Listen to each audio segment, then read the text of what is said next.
اللہ اللہ اللہ اللہ اللہ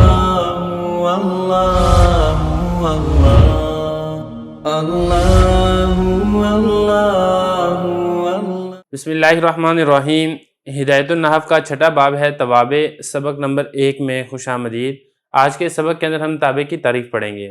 دیکھیں اس سے پہلے جو اس میں مورب ہے اس کی 3 قسمیں، مرفوعات، منصوبات، مجرورات، یہ ساری تفصیل سے ان کا اعراب اور ان کے بارے میں جتنی اقسام ہیں ساری ہم تفصیل سے اس کو پڑھ چکے ہیں، پیچھے گزر چکا ہے۔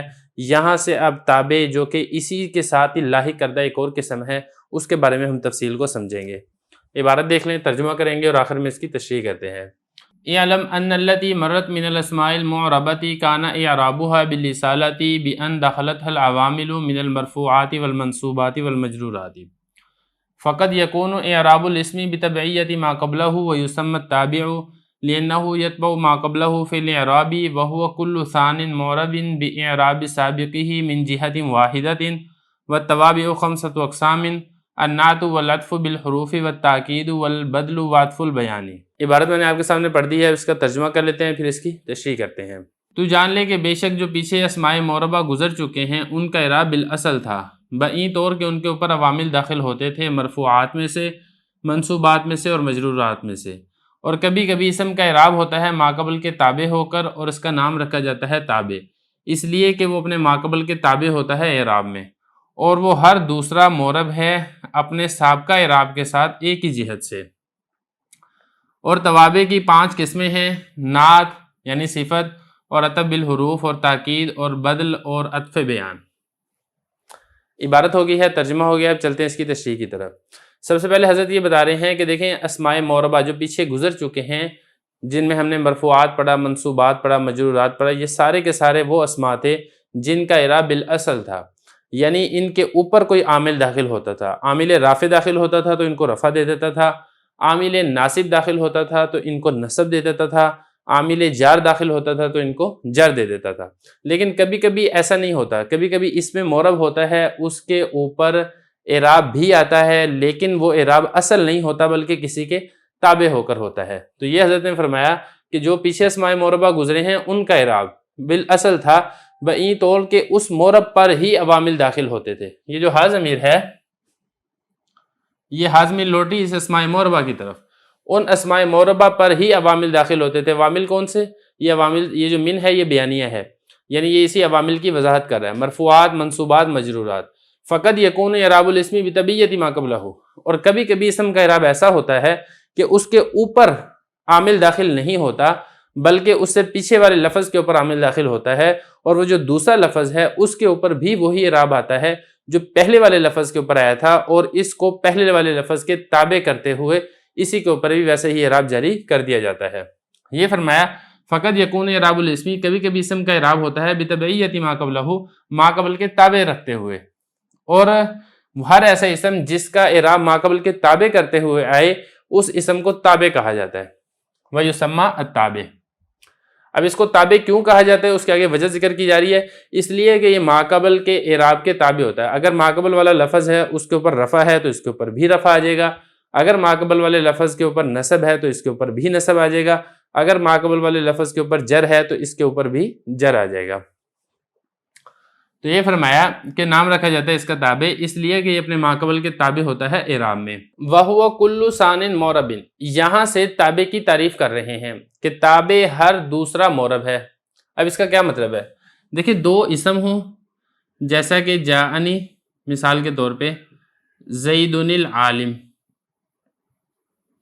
اب یہ زید یہ پہلے نمبر پر اسم ہے، معرب ہے، العالم یہ دوسرے نمبر پر اسم معرب ہے، تو تابع اس کو کہیں گے جو دوسرے نمبر پر آ رہا ہو۔ جو پہلے نمبر پر ہے جیسا کہ یہاں پہ زید ہے، اس کو تابع نہیں کہہ سکتے آپ۔ تو پہلی بات تو یہ کل ثان دوسرے نمبر پر آنا چاہیے، اور دوسرے نمبر پر بھی اسم معرب ہونا چاہیے۔ اگر اسم معرب نہیں ہے، کوئی فعل ہے دوسرے نمبر پر آیا ہوا، تو اس کو بھی تابع نہیں کہا جائے گا۔ 2 چیزیں۔ نمبر 3، اس میں بِإِعْرَابِ سابقہ، اگلی چیز جو ضروری ہے وہ یہ ہے کہ جو دوسرا ہے، جیسا کہ یہاں پہ العالم دوسرا ہے، یہ پہلے کی پیروی کرے اعراب کے اندر۔ اگر پہلے پہ رفع ہے تو دوسرے پر بھی رفع ہو، پہلے پہ نصب ہے تو دوسرے پر بھی نصب ہو، پہلے پر جر ہے تو دوسرے پر بھی جر ہو. جیسا کہ یہاں پہ دیکھیں زید پہ رفع ہے تو عالم پہ بھی رفع ہے، اور اگر دوسرے نمبر پر اس پہ مورب آ تو رہا ہے لیکن وہ پہلے کی پیروی نہیں کر رہا ہے اعراب میں، تو بھی اس کو تابع نہیں کہا جائے گا. مثال کے طور پہ انا زیدن عالم،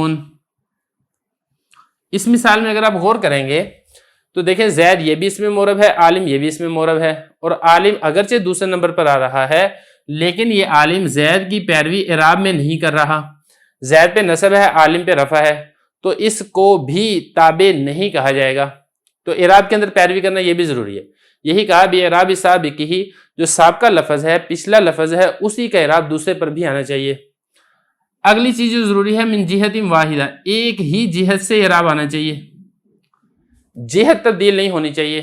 مثال کے طور پر اگر پہلے کے اوپر رفع آ رہا ہے فاعل ہونے کی وجہ سے تو دوسرے پر بھی فاعل ہونے کی وجہ سے رفع آنا چاہیے. اگر پہلے کے اوپر رفع آ رہا ہے خبر ہونے کی وجہ سے تو دوسرے پر بھی خبر ہونے کی وجہ سے رفع آنا چاہیے.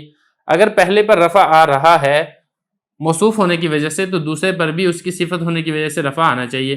اگر جہت تبدیل ہو جائے، مثال کے طور پر زید قائم، یہاں پہ اگر آپ غور کریں گے تو دونوں پہ رفع ہے، زید پر بھی اور قائم دونوں پر رفع ہے، اور قائم یہ دوسرے نمبر پر بھی ہے اور اعراب میں یہ زید کی پیروی بھی کر رہا ہے، لیکن اس کے باوجود قائم کو زید کا تابع نہیں کہا جائے گا.